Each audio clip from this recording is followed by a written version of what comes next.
चलिए स्टार्ट करते हैं। आज है लेक्चर नंबर 4, मोशन मंडी पढ़ रहे थे, लेक्चर नंबर 4। इसका क्वेश्चन करना है, क्वेश्चन नंबर 17। देखिए क्या है, a particle is moving along a straight line OX। तो पहले सीधे सीधे स्ट्रेट लाइन बना दो, ठीक है। अब ये बहुत सिंपल, थोड़ा स्पीड में पढ़ाएंगे, ठीक है। तो OX लाइन हो गई मेरी, ये ओरिजिन हो गया और ये OX, ठीक। चलो बना दिया, ठीक। At time t in second the distance x in metre, मतलब यूनिट बता रहे हैं आपको कि x डिस्टेंस कवर कर रहा है, ठीक है। कितना टाइम लगा उसको, टाइम t लगा from point O is given by, यहाँ पे इक्वेशन दे दिया कि अगर आपको किसी भी टाइम पे निकालना है तो you can use this formula 10 plus 60 minus 3t square, ठीक है। How long would the particle travel before coming to rest, पहले से बता दिया कि क्या कह रहे हैं, ये रिटार्डिंग मोशन है। इक्वेशन देख के ही पता चल गया कैसे। ये देखो ना, स्क्वायर फॉर्म में एक वैल्यू है जो कि निगेटिव है, मतलब इस पूरे वैल्यू को ये डिक्रीज कर रहा है, डिक्रीज कर रहा है कि नहीं। हर बार t is equal to 1 second 2 second 3 second जैसे भी इंक्रीज करेंगे वैसे वैसे इसकी वैल्यू भी तो बढ़ती जाएगी, और ये पूरी वैल्यू इसको पॉजिटिव वैल्यू को जीरो की तरफ लेके जा रहा है। तो कह रहे हैं कितना टाइम लगेगा, ठीक है, आपको रेस्ट पे आने में। तो करो, दिमाग लगाओ, क्वेश्चन हो जाएगा। क्वेश्चन का अप्रोच जो तरीका सिखाया है उसी तरीके से होगा। ऐसा एक क्वेश्चन ऑलरेडी आप कर चुके हो, लेकिन वहां पर एक्सेलरेशन 0 होने की बात हो रही थी। इस बार आपका कह रहे हैं कि बॉडी रेस्ट पे आएगी, मतलब वेलोसिटी 0 होने की बात हो रही है। तो अब मैंने आपको हिंट दे दिया, बहुत अच्छा खासा x दिया हुआ है, कुछ निकाल लो, ठीक।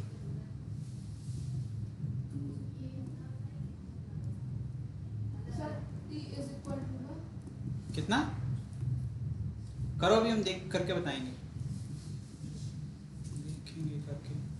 t इज इक्वल टू 1 कैसे किया, dx/dt किया, dx/dt से आपको v मिल जाएगा, ठीक। रेस्ट का मतलब v इज इक्वल टू 0, तो हम dvx/dt को 0 पुट कर देंगे और देखेंगे t की वैल्यू कितनी आ रही है, वही आंसर होगा इसका। यही किया है, मैंने डिफरेंशिएशन कर दिया है, फिर मतलब उसके बाद फिर जो डिफरेंशिएट है उसको इज इक्वल टू 0 लगा। बेटा वही बोल रही है जो हम बोल रहे हैं। हां वही मतलब, हाँ ठीक है, सही किया। हाँ तुम्हारा कितना है, दूसरा वाला करो। अच्छा ये एक ही क्वेश्चन है, सबका हो गया। हिंट इसका क्लियर है, समझ में आ रहा है क्या। वेलोसिटी क्या होता है, velocity is equal to dx/dt। कह रहे हैं कितना टाइम लगेगा इसको रेस्ट पे आने पर, तो इसको डिफरेंशिएट कर दो ना, पहले v का इक्वेशन निकाल लो, रेस्ट पे आते ही v 0 हो जाएगा, तो वही जो टाइम जिस पर v 0 हो रहा है वो इसका आंसर है। तो क्या आ जाएगा ये बताओ, 10 plus 6t minus 3t square D by D. Differentiate कर लें, क्या जाएगा 0 प्लस 6 माइनस 6t। अभी कर लो, वेलोसिटी 0 होगी तो इसका मतलब है हम इसको इक्वेट करेंगे किससे, 0 से। तो 6 minus 6t is equal to 0, so t is equal to, ठीक। ये हो गया तुम्हारा क्वेश्चन। नेक्स्ट क्वेश्चन देखो, ये करो।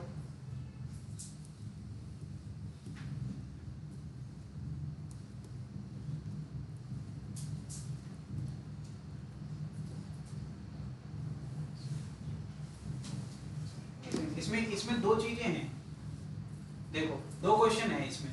How long would the particle travel, distance भी तो निकालनी है, डिस्टेंस निकाल के बताओ। डिस्टेंस निकालना आसान है, बहुत ज्यादा आसान है।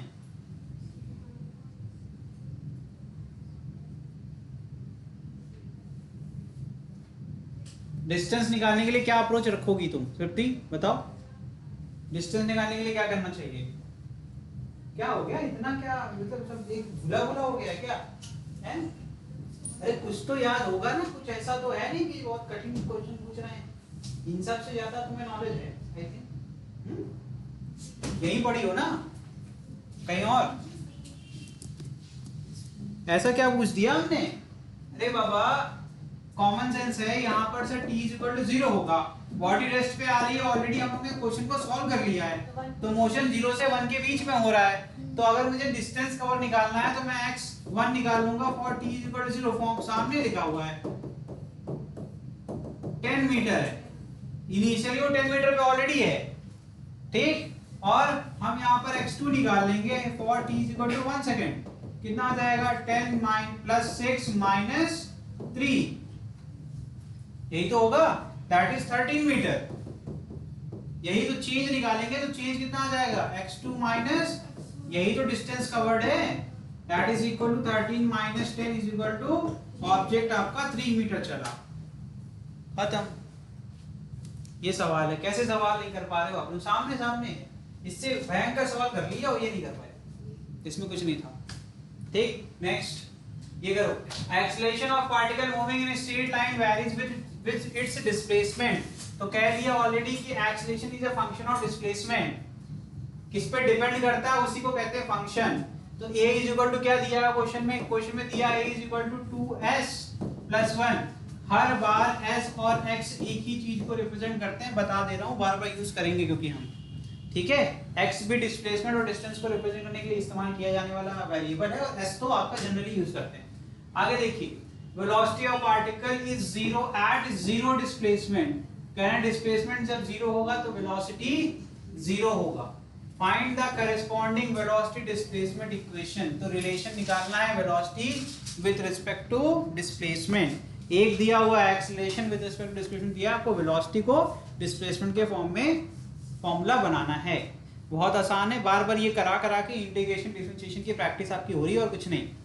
तो एक्सेलरेशन क्या हो जाएगा? dv by dt is equal to 2s plus 1। ठीक, करो करो करो, ट्राई तो करो। सबसे पहले क्या दिक्कत आ रही है, कौन बताएगा? सबसे पहले एक दिक्कत इसमें आ रही है, कौन सी? चलो ठीक है, ट्राई करो। 1 मिनट से ज़्यादा टाइम नहीं देंगे, 1 मिनट आप शांति से करो, फिर बताएंगे।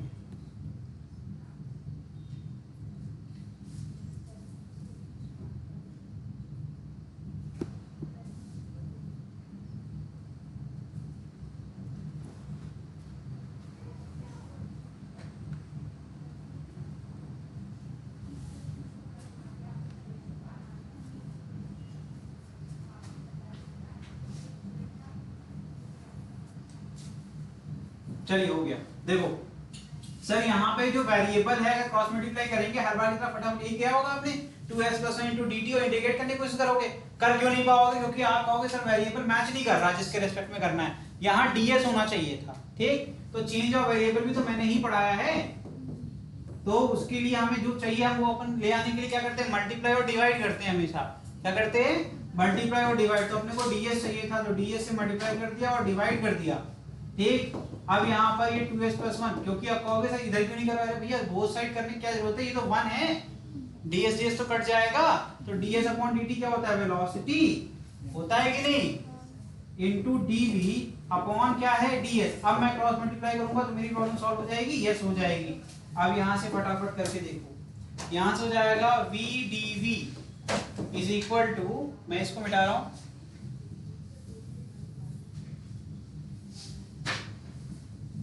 ये क्या हो जाएगा? Integration of 2s ds plus integration of ds into 1, तो ds ही होता है आई थिंक, इसमें भी डाउट है तो करके आंसर बताओ मुझे। 2 बाहर आ जाएगा, s की पावर 1 है तो एक फॉर्मूला लगता है, कौन सा? x की power n dx, integration of x की पावर n dx हो जाएगा x की power n plus 1 upon n plus 1। तो आंसर इसका बताइए। 2 आएगा? हाँ ठीक है, s स्क्वायर आएगा। 2 कैसे आएगा जी?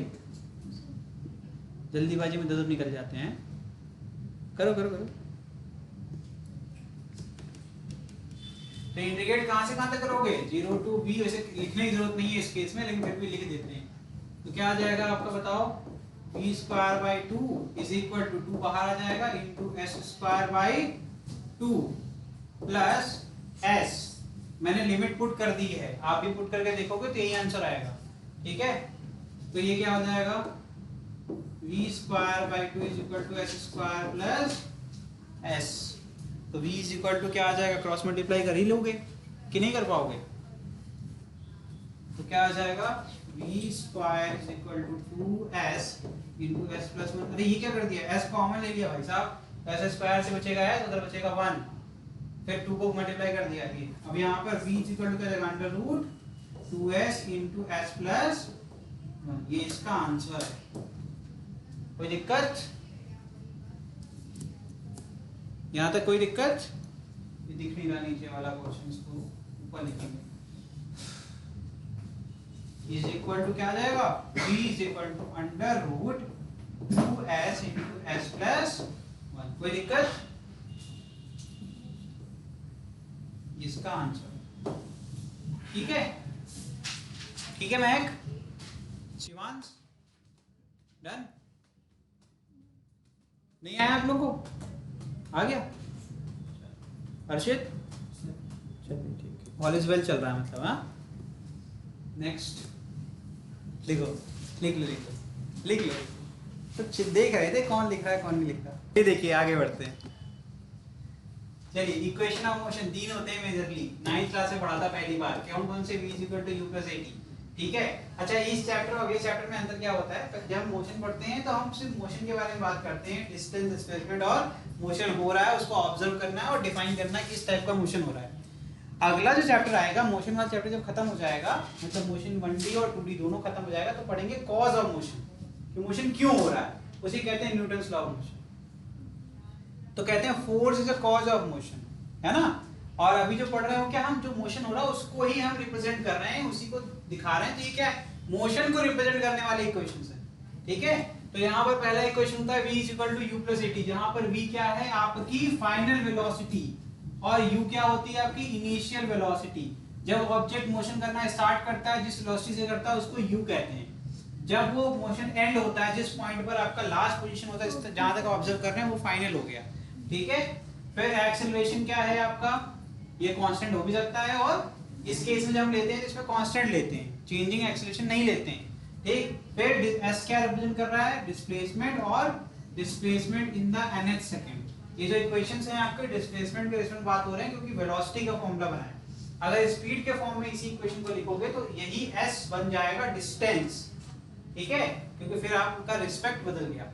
ठीक है। तो v = u + at first equation of motion कहते हैं इसको, s = ut + half second equation of motion कहते हैं, और v² - u² = 2as इसको थर्ड इक्वेशन ऑफ मोशन कहते हैं।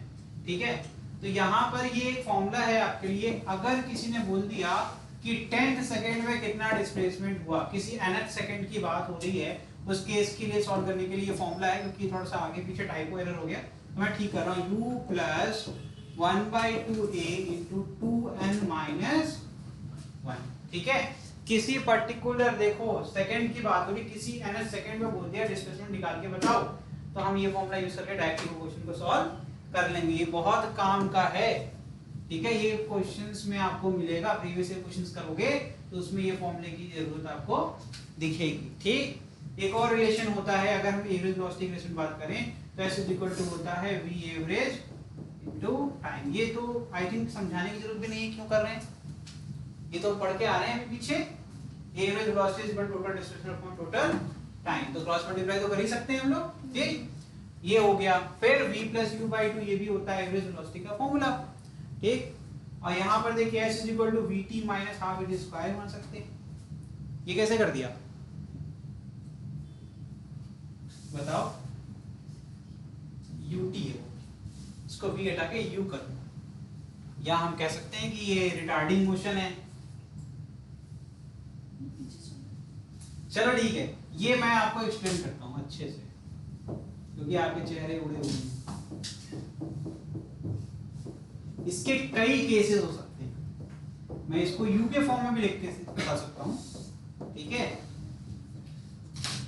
ये केस है रिटार्डिंग मोशन का, मतलब जो पहले वेलोसिटी है वो ज्यादा है और बाद वाली 0 है। ब्रेकिंग मोशन, मैं 100 किलोमीटर/घंटे की रफ्तार चल रहा था, मेरी गाड़ी की स्पीड 100 पे थी, सामने कोई आ गया, ठीक ठीक, जैसे गाय आ गई सामने, तो मैं क्या करूंगा? ब्रेक लगाऊंगा। ब्रेक लगाऊंगा तो मैं जब ब्रेक लगाऊंगा तो मेरा इंटेंशन होगा गाड़ी को रेस्ट पे ले जाना ना, तो मेरी फाइनल वेलोसिटी कितनी होगी? इनिशियल क्या होगी? ज्यादा होगी। तो एक्चुअल में लास्ट मोशन से देखेंगे तो उस टाइम पे तो फाइनल वेलोसिटी यही थी ना, है ना। रेफरेंस की बात करें कि दिखाने का तरीका है, ऐसे कोई इतनी इंपॉर्टेंट बात नहीं है, लेकिन मेरे नए फ्रेम ऑफ रेफरेंस पे देखेंगे तो यही मेरा इनिशियल वेलोसिटी बन जाएगा फॉर ब्रेकिंग या फिर एक्सेलरेशन। और एक्सेलरेशन कैसा होगा? डिक्रीजिंग होगा ना। ए नेगेटिव क्यों होता है? अगर इस बात को याद कर समझना है, अंडरस्टैंड करना है, तो एक सिंपल सी बात है, E = क्या होता है? v - u/t। अगर u आपका ज्यादा है, v अगर कम है, तो वैल्यू कैसी आएगी? रिटार्डिंग मोशन में हमेशा एक्सीलरेशन नेगेटिव होगा, ठीक है। इसीलिए s equal to ut plus half a t square को हम लिख सकते हैं s equal to ut minus half a t square for retarding motion. एक और केस, कोई भी ऑब्जेक्ट अगर आपका वर्टिकल मोशन करता है, ये आगे की बातें हैं, अभी बता दे रहा हूं कि अगर आप कभी भी कोई भी ऑब्जेक्ट अगर फ्री फॉल भी कर रहा है, ठीक है, मतलब ग्रेविटेशनल फोर्स के अंडर वो काम अगर मोशन करता है तो उस केस में एक्सेलरेशन बन जाता है g। अगर आप डायरेक्शन ऑफ मोशन अगेंस्ट है ग्रेविटेशनल फोर्स के तो नेगेटिव हो जाएगा, क्योंकि जो फोर्स लग रहा है, देखो मैं ऊपर जा रहा हूं, धरती माता क्या कह रही है, चल बेटा नीचे आ जा, है ना, और ये इसके कारण जो एक्सीलरेशन प्रोड्यूस होगा बॉडी में वो क्या होगा, एक्सीलरेशन ड्यू टू ग्रेविटी। अगर डायरेक्शन के डिफरेंस में देखेंगे तो हमारा वैल्यू क्या आएगा, नेगेटिव आएगी हमेशा, क्योंकि मैं मोशन उधर कर रहा हूं, वेलोसिटी उधर है, g नीचे है, तो मतलब नेगेटिव हो गया, रिटार्डिंग मोशन कर रहा हूं। एक्चुअली में होता भी रिटार्डिंग है, ध्यान से देखो ना, कोई भी ऑब्जेक्ट को ऊपर फेंको तो क्या होगा, आपकी वेलोसिटी पहले ज्यादा होगी जब थ्रो करा, तो जैसे जैसे ऊपर जाता है वैसे वैसे क्या होता है, डिक्रीज करने लगता है, फिर रेस्ट पे आता है, जीरो पे आता है, उसके बाद फिर वो नीचे आने लगता है ना। तो देखो ना रिटार्डिंग मोशन ही तो है, तो यहाँ पर भी ये भी केस हो गया आपका, ठीक है। तो हर तरीके से आपको ये फॉर्मूलेस काम आएंगे, ठीक है। आगे बढ़े, चलिए क्वेश्चन कर लीजिए इसी बात पे। For a particle moving with constant acceleration, prove that displacement in the nth second is given by, मतलब ये फॉर्मूला रटना ना पड़े, इसी का एक डेरिवेशन यहाँ पर है। ट्राई करोगे, करो, कोशिश करो, अगर नहीं कर पाओगे हम तो करेंगे, करो।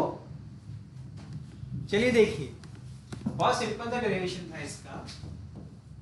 हमें एक पर्टिकुलर सिर्फ टाइम पर चाहिए ना डिस्प्लेसमेंट, तो हम अगर जनरलाइज फॉर्मूला यूज करें तो s is equal to ut plus half at square होता है, ठीक है। अब मैंने t की वैल्यू कितनी पुट कर दी, n सेकेंड्स, ठीक है। तो क्या हो जाएगा, s n is equal to u into n plus half a into n square, ये हो जाएगा, ये हो गया मेरा इक्वेशन नंबर 1, ठीक है। अब मुझे क्या निकालना है, मुझे सिर्फ nth सेकंड के लिए निकालना है। जैसे मान लो अगर हमने मोशन स्टार्ट किया पॉइंट A से और हम कहां तक जा रहे हैं, D तक जा रहे हैं, और D पे मैंने टाइम बोल दिया t इक्वल टू क्या है, n सेकंड, ठीक। अब मैंने कहा उसके पहले का, जस्ट पहले का जो आपका पोजीशन है वो पोजीशन क्या है, C, और उस टाइम पर आपका कितना है टाइम, n-1, ठीक। मैंने बोला था कि मुझे सिर्फ हमें और किस पे चाहिए, t equal to n second पे चाहिए, मुझे पूरा नहीं चाहिए मोशन कितना डिस्प्लेसमेंट हुआ, सिर्फ एक पर्टिकुलर टाइम इंटरवल पे मुझे चाहिए, टाइम पर चाहिए, टाइम इंटरवल नहीं करते तो जाएगा, टाइम पर चाहिए। टाइम इंटरवल होता तो हम क्या करते, t इक्वल टू 0 से n, जैसा कि ये फॉर्मूला रिप्रेजेंट कर रहा है, अगर हमने t की वैल्यू n पुट कर दी तो ये डिस्प्लेसमेंट दिखा रहा है बॉडी का from 0 to n second, but मुझे तो सिर्फ n सेकंड के लिए चाहिए था ना, तो ये मेरा आंसर नहीं हो सकता है, ठीक। तो मैंने क्या किया, मैंने एकदम सिंपल सा लॉजिक लगाया, अगर t की वैल्यू मैं उसके जस्ट पहले वाले सेकंड को पुट कर दूं तो क्या आ जाएगा, u इंटू n-1, ठीक, plus half a into n-1 का स्क्वायर। अगर मैं इस पूरे डिस्प्लेसमेंट में से उसके जस्ट पहले वाले सेकंड तक का डिस्प्लेसमेंट क्या कर दूं, सब्ट्रैक्ट कर दूं, तो मुझे सिर्फ मिल जाएगा t equal to n second के लिए डिस्प्लेसमेंट, जो कि बहुत आसान था।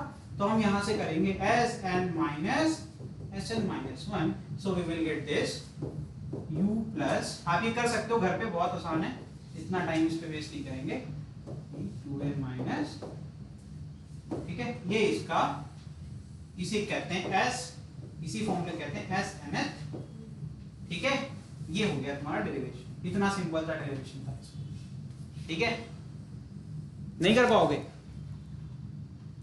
अगर किसी को नहीं समझ में आ रहा है तो देखो यहां से देख लो, ये u है, un है, यहाँ un माइनस u आएगा, सब्ट्रैक्ट करोगे तो un तो कट जाएगा और माइनस u क्या हो जाएगा, प्लस हो जाएगा।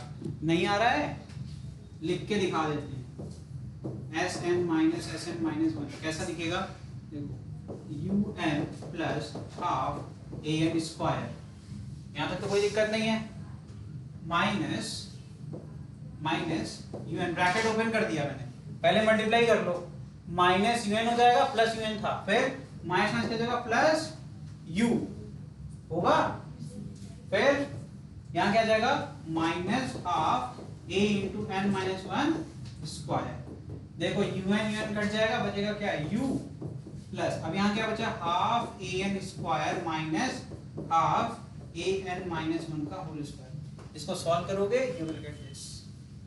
ठीक है, अभी किसी समझ नहीं आ रहा तो ए माइनस बी का होल स्क्वायर ओपन कर लेना यार। ठीक है, N square plus 1 minus 2an। ठीक, यार ब्रैकेट ओपन करते ही बाहर माइनस है तो वो प्लस हो जाएगा। ठीक, जब सॉल्व करोगे यू विल गेट दिस। ठीक है, समझ में आया?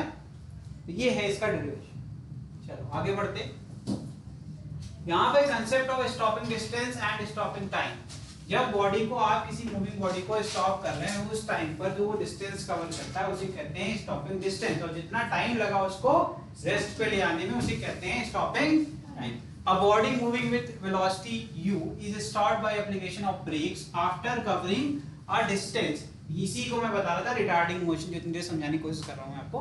आगे देखिए, तो जो उसने डिस्टेंस कवर करी, जैसे मैंने ब्रेक लगाया, जैसे मैंने एग्जांपल दिया था ना कि मैं 100 के स्पीड में गाड़ी चला रहा हूँ, सडनली मैंने ब्रेक अप्लाई किया क्योंकि सामने कुछ आ गया मेरे। ठीक, तो ऐसा तो होगा नहीं ब्रेक अप्लाई करते ही गाड़ी खड़ी हो जाएगी, कुछ देर तक वो ट्रैवल करती है ना, उसके बाद वो रुकती है। तो वही हो गई आपकी स्टॉपिंग डिस्टेंस, और जितना टाइम लगा उसको कवर करने में वो डिस्टेंस उसे कहते हैं स्टॉपिंग टाइम। ठीक, तो यहाँ पर if the same body moves with velocity and u and same braking force is applied on it, then it will come to rest after covering a distance of n square। ऐसी एक relation सिखाने की कोशिश कर रहे हैं कि पहले अगर वो u स्पीड से चल रही थी या वेलोसिटी से चल रही थी, ब्रेक लगाने पर वो अगर डिस्टेंस s कवर कर रही है, सेम बॉडी की हमने क्या कर दिया, वेलोसिटी को n टाइम्स इंक्रीज कर दिया, तो अब वो जो नई डिस्टेंस कवर करेगी वो n स्क्वायर टाइम्स होगा पुरानी डिस्टेंस। इससे आपका न्यूमेरिकल सॉल्व करने में बहुत आसानी होगी। तो यहाँ पर देखिए, अगर v square is equal to क्या, कैसे क्या थर्ड इक्वेशन मोशन क्या होता है, v square minus u square is equal to 2as। तो इसको इधर भेज सकते हैं, सही किया। अब एक्सेलरेशन लेकिन सर होगा, ये तो प्लस होना चाहिए था, माइनस क्यों हो गया? क्योंकि आपका कैसा केस है, ये रिटार्डिंग मोशन है। तो रिटार्डिंग मोशन में क्या होता है, मतलब ब्रेकिंग मोशन है, आपका फाइनल वेलोसिटी की वैल्यू कम होगी कंपेयर टू इनिशियल वेलोसिटी, तो एक्सेलरेशन क्या होगा, नेगेटिव होगा। इसीलिए यहाँ पर ये माइनस 2as होगा। समझ में आया? तो u स्क्वायर माइनस 2as हो जाएगा, ये हो गया। फिर अगर हम, क्योंकि जानते हैं कि बॉडी हमारी ब्रेक लगाएंगे तो रेस्ट पे ही जाएगी, तो फाइनल वेलोसिटी क्या होगी, 0 is equal to u square minus 2as, कोई दिक्कत नहीं। तो u square is equal to क्या हो जाएगा, 2as, या फिर s is equal to u square upon 2a। ये क्या मिल गया, distance covered by the body after application of brake. ठीक, तो यहां से क्लियरली है कि जो डिस्टेंस है वो डायरेक्टली प्रोपोर्शनल है square of the initial velocity. ठीक, अब स्टॉपिंग टाइम निकालते हैं। पहले तो हमने निकाल दिया स्टॉपिंग डिस्टेंस कितनी होगी। ठीक, अच्छा इसी में एक क्वेश्चन मैं पूछूंगा, क्योंकि मैंने आपको ये बहुत अच्छा रिलेशन सिखाया है, तो मैं डायरेक्टली ये क्वेश्चन पूछूंगा और मैं उम्मीद करूंगा बस इसको देख के आप आसानी से मुझे आंसर बता देना। आंसर आपके स्क्रीन पे है, बस आपको कंसेप्ट अगर पता होगा तो कर लोगे। ठीक, अभी नहीं, पहले ये बताएंगे उसके बाद। तो हमने फिर first equation of motion use किया, तो क्या होता है, v is equal to u plus at होता है, but again acceleration is negative, so v is equal to क्या आ जाएगा, u minus at, जो कि यहाँ डायरेक्टली लिखा हुआ है। ठीक है, समझ में आ रहा है? अब यहाँ से क्या हो जाएगा, हमें पता है कि हमारा फाइनल वेलोसिटी क्या होने वाला है, 0, ब्रेकिंग मोशन हो रहा है इसलिए, तो ये क्या हो जाएगा, u is equal to at हो जाएगा, तो t is equal to क्या आ गया, u by a। ठीक है, ये हो गया आपका स्टॉपिंग टाइम। ठीक, ये दोनों फॉर्मूले यहां से क्लियरली दिख रहा है कि अगर एक्सेलरेशन कांस्टेंट है तो t is directly proportional to the initial, तो जितना ज्यादा आपकी इनिशियल वेलोसिटी होगी उतना ज्यादा टाइम आपको लगेगा गाड़ी को रोकने। ठीक है, नोट करो फटाफट।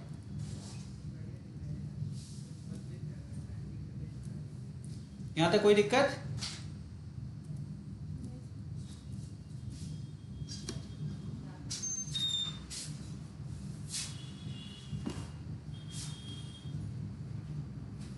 अब मैं जो सवाल पूछने वाला हूं वो देखो,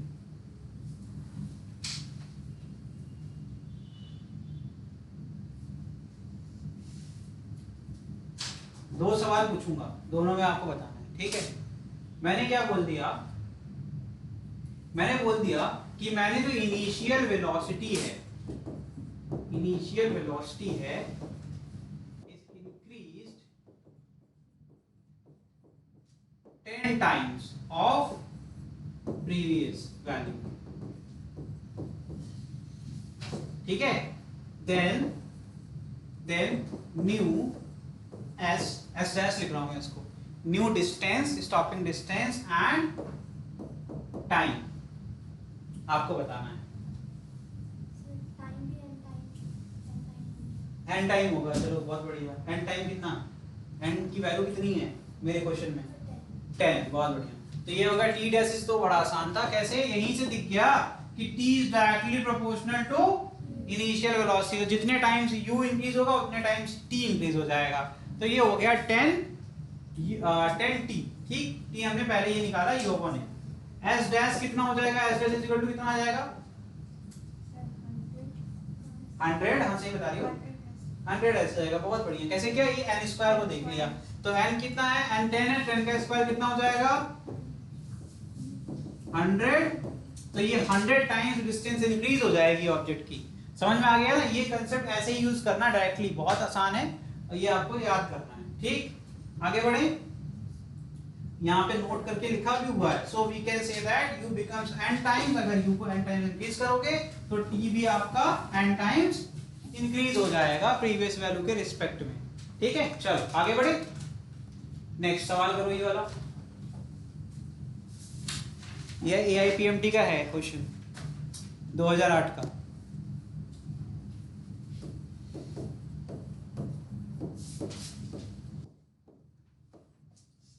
ठीक है, करो। Two cars start off a race with velocity 2 metre per second and 4 metre per second. तो ये क्या है u1 और ये क्या है u2 in straight line with uniform acceleration of 2 metre per second. तो यूनिफॉर्म मतलब a कांस्टेंट है, ठीक है, एंड 1 मीटर पर सेकंड। तो ये हो गया a1 और a2, ये a1 है और ये क्या है a2। What is the length of the path if they reach the final point at same time. Distance निकालना, दोनों को जो टाइम लग रहा है वो इक्वल है, लेकिन पाथ की लेंथ कितनी होगी ये तो अलग बात है। कई बार जल्दीबाजी में क्या होता है ना, अपन s1 = s2 बोल देते हैं। दोनों की इनिशियल वेलोसिटी अलग अलग है, एक्सेलरेशन अलग अलग है, टाइम इक्वल रखा है, कह रहे हैं कि दोनों को इक्वल टाइम लग रहा है, ठीक है, सेम टाइम पर। उनकी जो डिस्टेंस कवर करी है वो बताओ।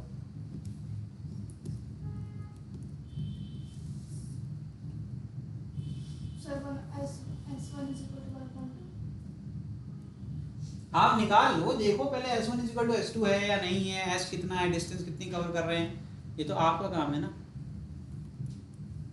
SN वाला फॉर्मूला यूज कर सकते हैं हम लोग, SN वाला फॉर्मूला यूज कर सकते हैं या नहीं कर सकते हैं, जो भी है। मैं सब कुछ नहीं बताऊंगा ना यार, तो फिर आप क्या करोगे।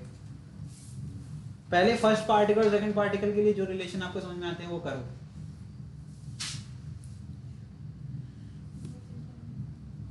पहले क्या करोगे, सिंपल यार, पहले इक्वेशन ऑफ मोशन लिखा जाता है, ठीक है।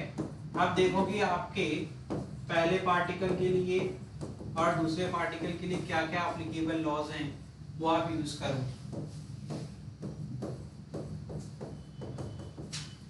ठीक है। अब करके दिखाओ।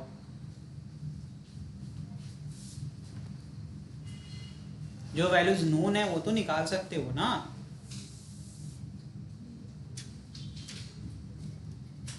तो क्या आ जाएगा, S1 = u कितना है 4 है ना बेटा, u कितना है 2 है ना, ये बात 2 है, 2 लेके ना 2 sir 2t² 2t plus half expression कितना है 2 into t²। Equation number 1। S2 = क्या आ जाएगा 4t plus half 1 into t²।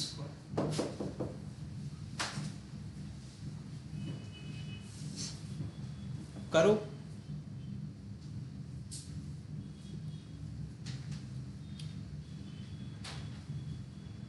अगर इक्वेशन नंबर 1 और 2 को इक्वेट करते हैं तो t मिल जाएगा हमें, और अगर नहीं मिलेगा तो इसका मतलब है, देखो ये भी समझ लो, अगर ये सेटिस्फाई नहीं कर रहा है, हमने क्या मान लिया, हम अज्यूम कर रहे हैं कि मान लेते हैं t एक ऐसा टाइम है जहां पर ये दोनों पार्टिकल मतलब दोनों कारें एक ही डिस्टेंस कवर कर रही हैं। ये होता है रेस में, हो सकता है ना, एक पॉइंट पर एक जगह साथ में फिर एक आगे निकल गया, है ना। तो हम, और अगर नहीं होगा तो सेटिस्फाई नहीं करेगा कभी भी, निगेटिव वैल्यूज आ जाएगी। इस तरीके से आपका इक्वेशन वेरीफाई होता है। तो अगर हम मानते हैं for let for time is equal to t, s1 is equal to क्या है s2, मतलब distance covered by both the car are same, then क्या हो जाएगा 2t plus t square is equal to 4t plus t square by, solve कर सकते हैं इसको। t की वैल्यू बताओ, t की वैल्यू बताओ कितनी आएगी यार, एलसीएम ले लेना पहले तो, फिर सॉल्व करके बताओ ना। टी स्क्वायर को हटा सकते हैं, टी की वैल्यू कितनी आएगी,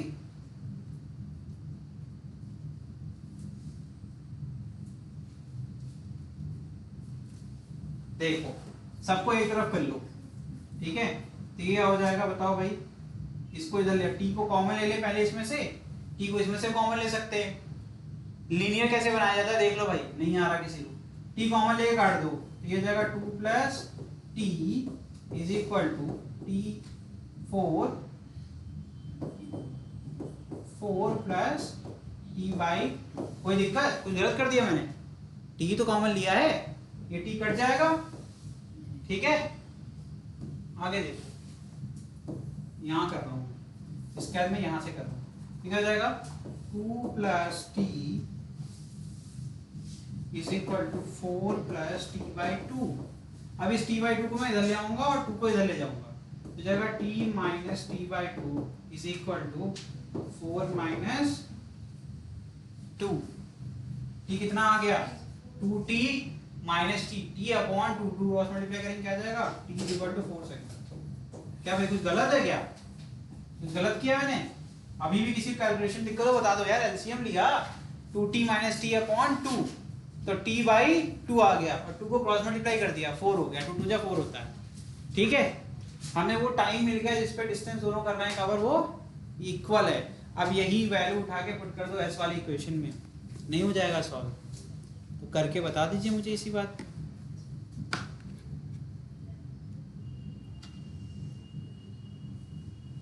किसी भी इक्वेशन में पुट कर दो। क्या 2 बार निकालोगे क्या? दोनों में सेम ही आएगा, ऑलरेडी हमने कंडीशन ली है S1 S2 बराबर है, तो एक ही बार करोगे ना। कितना है? गलत है बाबा, तो क्या आ जाएगा और t is equal to 4 second, क्या जाएगा S1 इज इक्वल टू जाएगा 4 इंटू 4।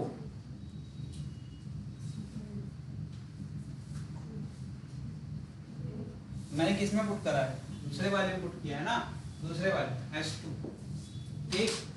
प्लस कोई फर्क नहीं पड़ता, तुम इसमें कर लो तब भी आंसर सेम मिलेगा, अगर ना हो तो ट्राई कर लो। एक काम करो, तुम लोग इसमें करो, मैं इसमें कर रहा हूँ, आंसर सेम आएगा, 24 ही आना है, ठीक है। 1/2 इंटू 1 इंटू 4 का स्क्वायर, ठीक है।